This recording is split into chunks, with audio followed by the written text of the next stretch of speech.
দেখো বন্ধুরা, এই লাউ পাতা দিয়ে যে মুসুর ডালের বড়া, এটা তোমরা যদি বাড়িতে একবার বানাও দেখবে বারবার বানাতে ইচ্ছা করবে। তাহলে চলো পুরো রেসিপিটি দেখতে থাকো।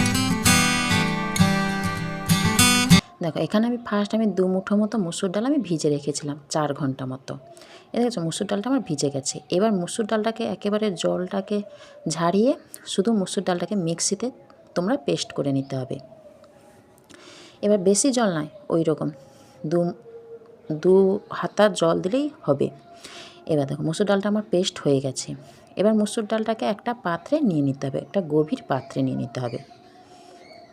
দেখেছো, এখন আমি মুসুর ডালটাকে একটা গভীর পাত্রে নিয়ে নিয়েছি। এবার দেখো লাউ পাতা আমি গাছ থেকে তুলে এনেছি, শুধু লাউ পাতাটা, কোনো ডাঁটা নয়, শুধু লাউ পাতাটা তুলে এবার কিন্তু ভালো করে কিন্তু ধুয়ে নিতে হবে লাউ পাতাটাকে।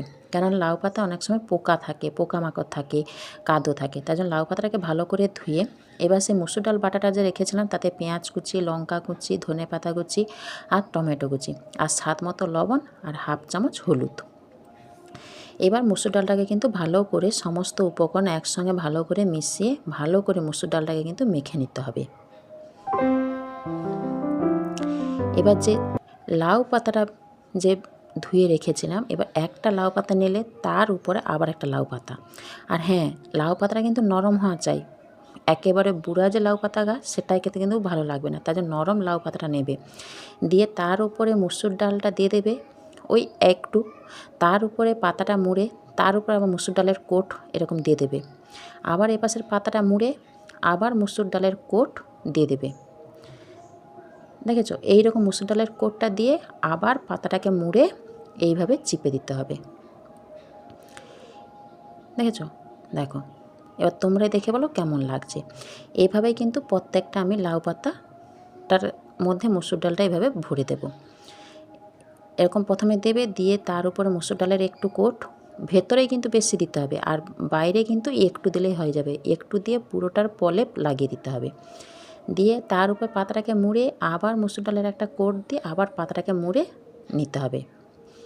এইভাবে দেখো প্রত্যেকটা লাউ পাতা আমার মোড়া হয়ে গেছে।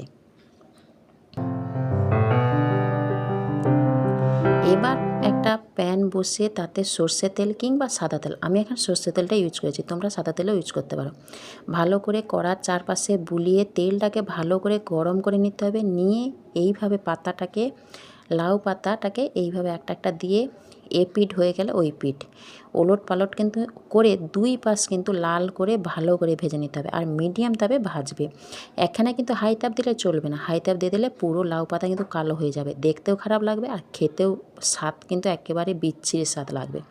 তার জন্য একেবারে মিডিয়াম তাপে পিঠ হয়ে গেলে ওই পিঠ ওলট পালট করে লাল করে ভালো করে ভেজে নিতে হবে।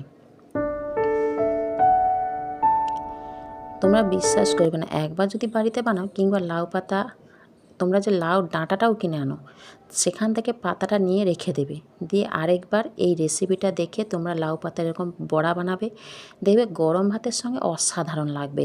মানে তোমরা ভাবতেই পারবে না তোমরা কি খাচ্ছ।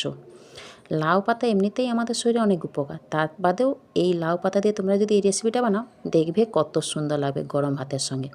এবার আমি একটু পরিবেশন করে দিচ্ছি, উপরে একটু ধনেপাতা কুচি আর একটু পেঁয়াজ কুচি দিয়ে পরিবেশন করে দিয়েছি। তাই তোমরাই বলো কেমন লাগছে দেখতে।